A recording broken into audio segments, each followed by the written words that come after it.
Hey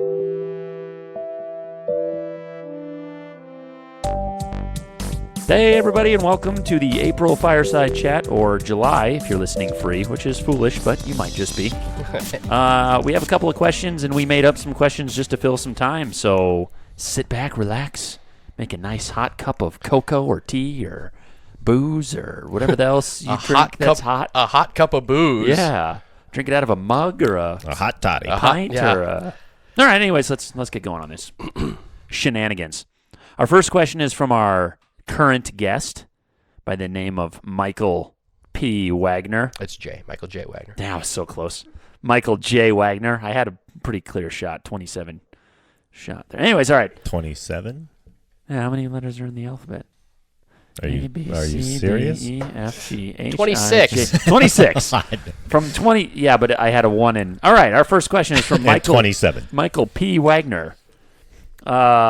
He wants to know, although he's played with us before, he wants to know why it is that we roll initiative every round. Because as we all know, we've played multiple role-playing games. In most role-playing games, you only roll initiative at the beginning of combat, and then you maintain that order throughout combat. So, Brad, this is a house rule that you came up with back when you were like in your teens in the 30s. So why is it that we do such a thing? Well, why I've adopted that is it creates sort of a more tactical feel to every round. Because there will be rounds when you go first, there'll be rounds when you go last, there'll be rounds when your teammate will go before the opponent, and then you'll go after the opponent. It creates sort of a chaotic dynamic that immerses you more into that combat.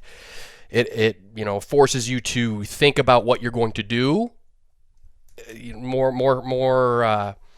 in that flow of combat, instead of being able to plan out, well, I'm going to go first in round 3, so in round 2 I'm going to, I don't like that. Like faster weapons in D&D will have different speed factors, so the dagger person might go first every round, but then blow it one round, and the broadsword guy gets to go before him. It creates that sort of surprise, chaotic combat feel, which I think enhances the game. Yeah, I'm going to add a little something on this. Nate, feel free to join in. Yeah, okay. I think playing first edition under that house rule is pretty fun in the sense of, like, you don't know what's going to happen, But I feel like we always get lost as to who did what when. As far as flow goes, like, it hurts the flow, but it does make for a more dynamic reaction game than just a, rotational combat game. If that makes any sense. I feel like it kind of bogs it down a little bit, just because every single time you're rolling, and then you're like, wait, who's up next? What'd you get, a 16? You got a 14? It bogs it down, but I understand why Brad likes it. Yeah. So it'd be smart to not use in a podcast because it slows everything down, but we're not smart, so. Right. I think that, outside of podcast, it goes better. Yeah, that's true. And with smarter people. All right. Thank you, Michael P. Wagner, for that question. This is bullshit.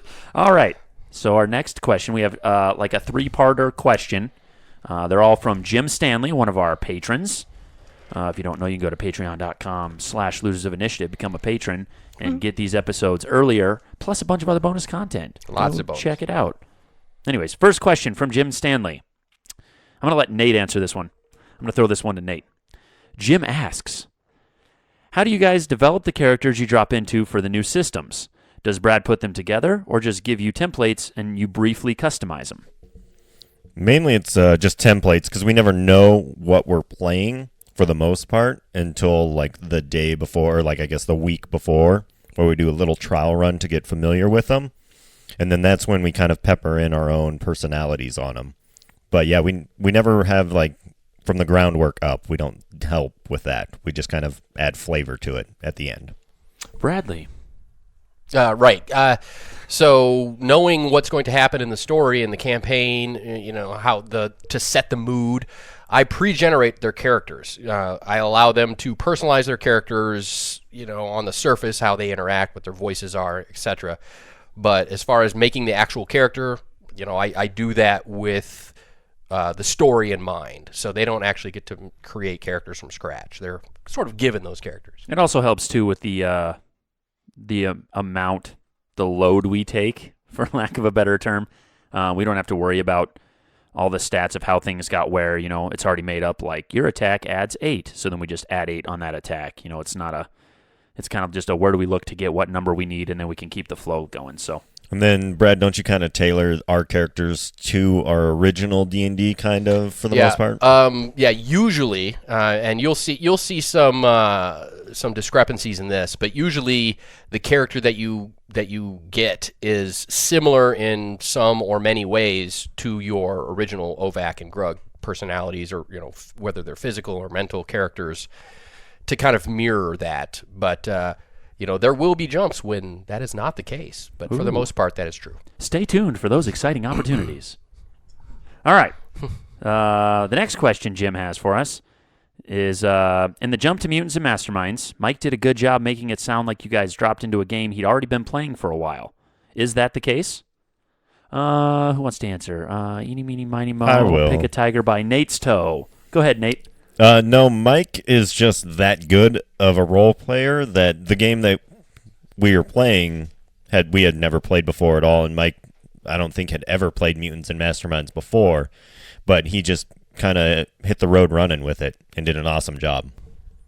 Yeah, it helps that Mike is a really smart guy, and so all he needed was a little bit of a push in the right direction as far as what his character's like, what the world's like, and he just ran with it from there to make it sound like he'd been doing it forever.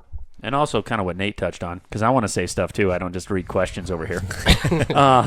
Also what Nate touched on, we do get together and do a trial run, kind of a simulation combat for like an hour with our character sheets so we're not in the podcast being like, what do I add to what? Even though we still do that. Yeah, we do that. Yeah, in the podcast. I do that still. But less so than the initial. And so we get a little bit of exposure, but in all honesty, that's all of the exposure any of us outside of Brad reading the book has gotten to actually playing. So a lot of these systems we're just learning as we go. So thanks, Jim Stanley, for those questions, and we really appreciate any input. I hope we answered that for you, and if not, I'm sorry.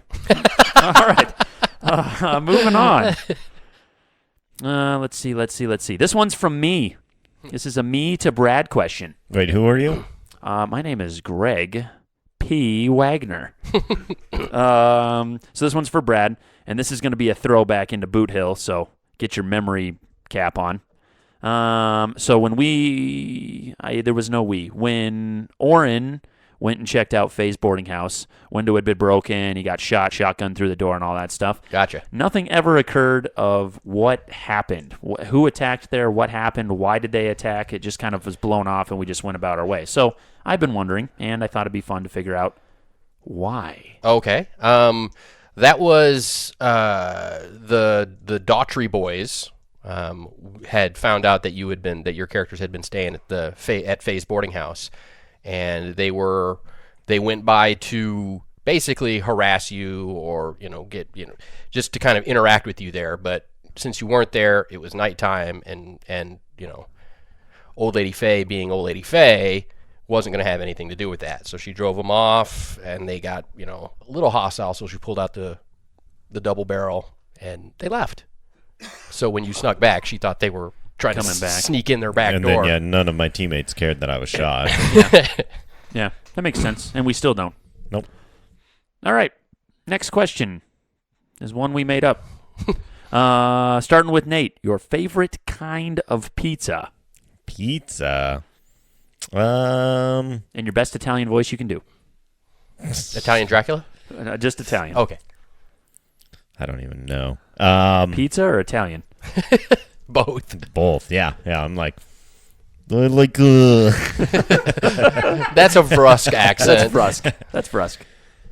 Which, if you don't know, we've referenced that a few times. We played a Star Frontiers campaign early on before we started up this one, and he played a Vrusk, which is it's like an insect centaur body, and that was his accent, and it was not very good Russian, so we just say it's Vrusk because it's alien, so Vruskian. That's what Vrusk sound like. Yeah. And that's why that's always referenced. Anyways, favorite pizza, Italian voice, go Nate. I can't do the description of it in an Italian, so it's a pizza pie is what that's where I'm ending it right there. Never do that again. Yeah, I know. But I like Sausage, goat cheese, and pesto. What?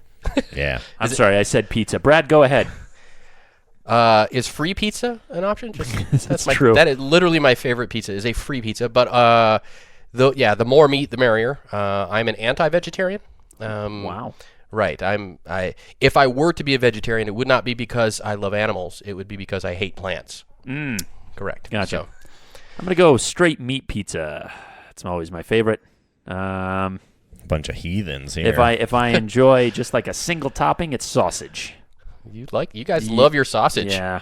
Make all the jokes you want with that, but I love me some spicy Italiana sausage. That's a spicy meatball. This is meatball sausage. What did you say? Your mother. All right, moving on. Let's keep this shindig rolling. This one's for Brad. Okay. Hey, if anyone gets a chance, send Nate some questions because he doesn't ever answer anything. Yeah. I'm just over here. We have to Hey, guys. we have to force feed him questions. This question's for Brad, but we're gonna ask Nate We're gonna let anyway. Nate- he's going to make a guess, and then we're going to give it to Brad. This is my guess. And Brad, what do you say? All right, so we're doing the campaign. At this point in the story, we are in Mutants and Masterminds, part way. Obviously, we're going to go further. But we thought it'd be interesting for you guys to know. So, Bradley, how much of this campaign so far, let's say, is homebrew, and how much of it is like an actual printed module in the system we're playing? Ooh. Okay. Spanning the campaign so far, and you've been in Dungeons and Dragons, you've been in Boot Hill, you've been in Mutants and Masterminds. The Dungeons and Dragons part of the campaign is very roughly. I'm using the skeletal framework, the locations and some of the names of the very famous module series. GDQ 1 through 7. Oh, yes. Yeah, commonly referred to as, Against the Giants, Against the Giants, Descent into the Depths of the Earth Deep, Vault of the Drow, and Queen of the Demon Web Bits. So, yeah, those are all combined. And I'm just using the framework of those it's about 70-30, 80-20 with the In D&D. Correct, and just the D&D. The Boot Hill and the Mutants and Masterminds, completely and utterly, 100%, created the story and the world and everything from me.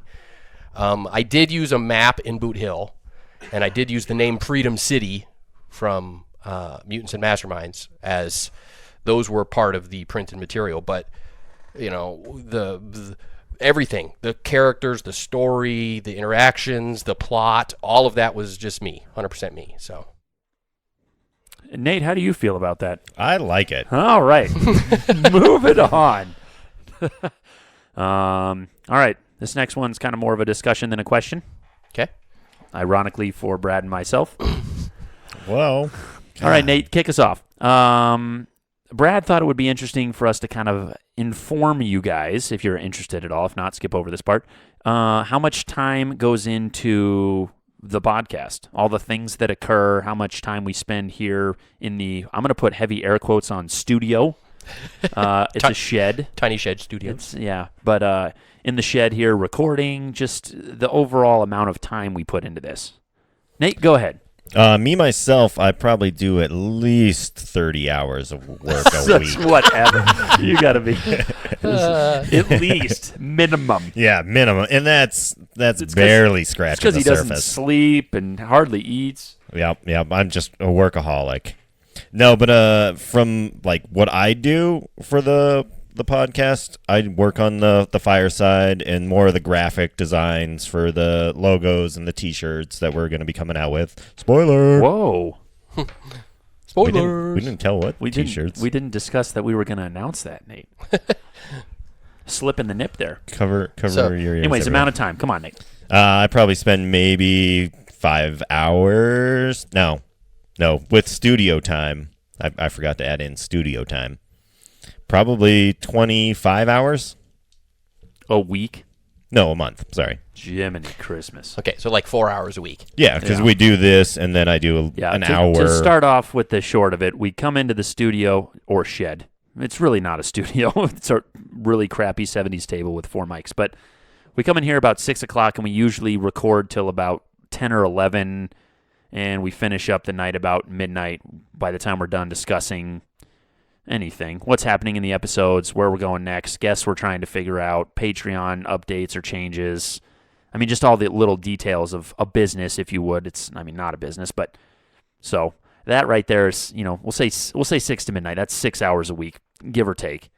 And, usually we get 2 to 3 episodes done, depending on the Fireside and whatnot. So you got about a little over an hour of recording, because then I cut back some stuff. So you're looking at about, we'll say 3 episodes, so about 2 to 3 hours of extra pee poop time, and then recording in between. So that's that, and then Nate doing the graphic design on the side. So Brad, go ahead on your part. Well, my outside of Tiny Shed time, Yeah. other than the time that you said what we do on Sunday nights, is spent with world design, character design, plot conception, Learning games. story connection. The learning games thing is usually 2 weeks before we start a new system. I will start studying the new system, and some of them I have to purchase. I don't even have these systems, like Mutants and Masterminds. I've never played it. I didn't even own any of the stuff for it. So I acquire it, I study it, I learn it, and that helps me come up with the story and everything. So obviously there are certain weeks I spend a lot more time than others. Usually, in the immediate prelude to and early stages of a jump, I'll spend upwards of 10 hours a week outside of Tiny Shed time. But, toward the end, after everything's fleshed out, the characters are fleshed out, the story is moving along, I'll spend maybe 4 or 5 hours a week. Right. So it just depends. I guess the average is probably about, 7 hours a week outside of Tiny Shed time. But like I said, that fluctuates a lot depending on how much pre-work I have to do, if I'm having trouble with the story or anything like that. So Yeah, it depends. For me, it depends a lot, too, on where we're at. When we get close to jumps, there's just a lot more work to go into making sure, like, stat blocks are up, pictures are up, things are ready to go. So that's a bit more. But And we got our live streams and that kind live of streams and stuff. I can push out an episode in about... Takes me about 2 to 3 hours, which I feel is pretty quick. As far as like the new format goes, the editing is pretty limited. It's just a lot of sound pocket control. So cutting off mics when no one's talking in that mic type of thing, so you don't get a lot of echo. So probably about 2 to 3 hours. So if you take it up, I'd say between 5 and 6 hours a week. Because if we get far enough ahead, I like to be at least 2 episodes ahead, if not 3 to 4 to 5 to 6. I mean, the more the merrier. So I try and do about 2 episodes a week, but some weeks I just am not feeling it. I'll only do 1 episode to make sure we got a buffer, or some days or weeks or whatever I'm really, really into it, and I'll do like 3 episodes or 4 episodes. So yeah, like we've been to the point where we're recording Sunday night for the episode that comes out the next Sunday. Yeah, which is what we typically try to avoid, but I mean, life, so sometimes things happen, or, it gets around the holidays with like Christmas and we're visiting family and stuff, and we just didn't get far enough ahead. So things happen, and sometimes you have to grind them out. But yeah, typically in the range of 5 to 6 hours, I'd say, if I'm doing 2 episodes. So it's not too bad. We're about the same. It just, what we're doing is very different. It's different, yeah. So yeah, quite a bit of time goes in, quite a bit of effort goes in.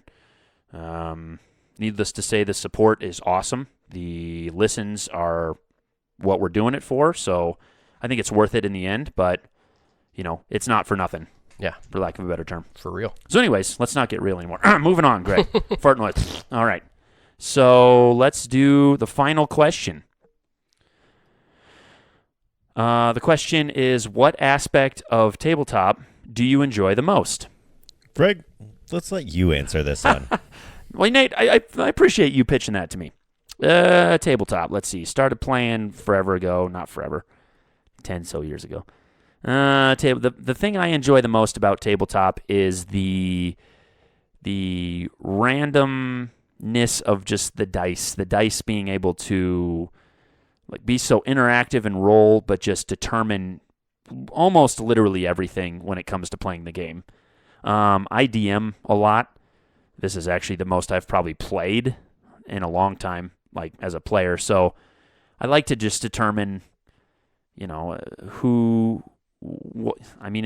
when you play 3.5, I play Pathfinder. So, perception checks, stealth checks, all those kind of things. And so, climbing windows and things like that. I don't know. It just writes a funny story of like your roles, I guess. And for me, I just really always enjoyed that. I enjoyed like a monster coming out of a room, busting open a door, coming into a room, seeing 3 guys, and it kind of is, the dice determines who he goes after and stuff like that, and kind of if he stays on that person, just those kind of things. To me, it's just really interesting and entertaining, to make all the different dice do things that keep the story kind of driving. But that's what I enjoy. I just love rolling dice, I guess, at the end of it all. I just like Dice are fun. The more the merrier, yeah. So that's what I enjoy. That's always just attracted me. You get like I'm going to ramble. You get like the simulators and stuff, online, and they like don't simulate real dice rolls because you just can't make a program that can simulate dice rolls. It's like been proven they're not as random as they say they are, and so I don't know, the dice, for lack of a better term. Okay. I'm shutting up now. Brad, how about you? Well, what appeals to me to tabletop games, and I've been doing it for a long time in all different kinds of games, is a good story. I like creating a world, creating an immersive society and environment for the human players taking on the role of their characters to interact with.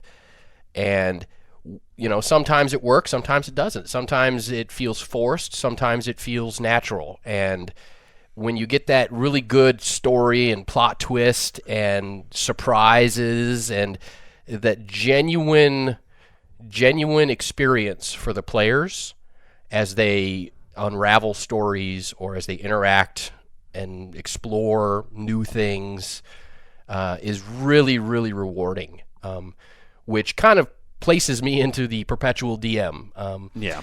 I do enjoy playing as a character, but I find myself as a character when I'm playing, I find myself keep thinking like a DM, thinking like a game master. I don't, and I think it's just because I've done it for so long. It's kind of ruined me for being a player, but it doesn't hinder or reduce my love of the game at all. I just love. I love the surprises and the coming up with a world and a plot and a story that works is super fun to me. Well, and you've mentioned it before off podcast, and like since you've been DMing for 30 years, when you become a player, the DM of that game is very almost intimidated by you're going to judge them and be like, that's stupid. I wouldn't, Right, and I don't, Right. but unfortunately that is unavoidable when. So I think that's a part of it too, is they're like expecting you to judge them, and so maybe it's hard. But anyways, Nate? I like the social aspect of it all. I like what the characters creating scenarios that normally wouldn't happen. Summoning a dolphin to feed some hungry tigers that one person poisons and kills the tiger. Like just random crap that wouldn't normally happen, but through the luck of the dice and the storytelling and all that, it all funnels together. And with the social aspect and just being around friends and help create the story that everyone enjoys, just having the random scenarios that can pop up that normally like you wouldn't ever think, but someone else did, and they'd be like, that's hilarious. That I'm glad that worked out for you. That's awesome. I'm gonna piggyback on that. And I just like the social aspect of it. Yeah. Well, and we all agree too, at a certain extent, it's like any non-video game, where like, you could do anything. I mean, that you couldn't do in a video game. You could make up scenarios and all sorts of things that wouldn't exist otherwise. So, yeah. All right. Well, that's it for our Fireside chat for what are we in? April. Going into April, July, if you're listening for free. Seriously. $3? Come on, $3. Yeah, a month. $3. A month. You support us. You get to listen to this when it actually comes out, so you're not way behind the loop. Mike did it. You can do it too. Back then, Mike didn't actually do that. All right. Thanks, guys. Thanks for listening. We'll see you next time. Yeah. I guess we'll hear you next time because you can't see us. That was dumb of me. Nate, cut that out. They'll listen to us. Close your eyes and picture.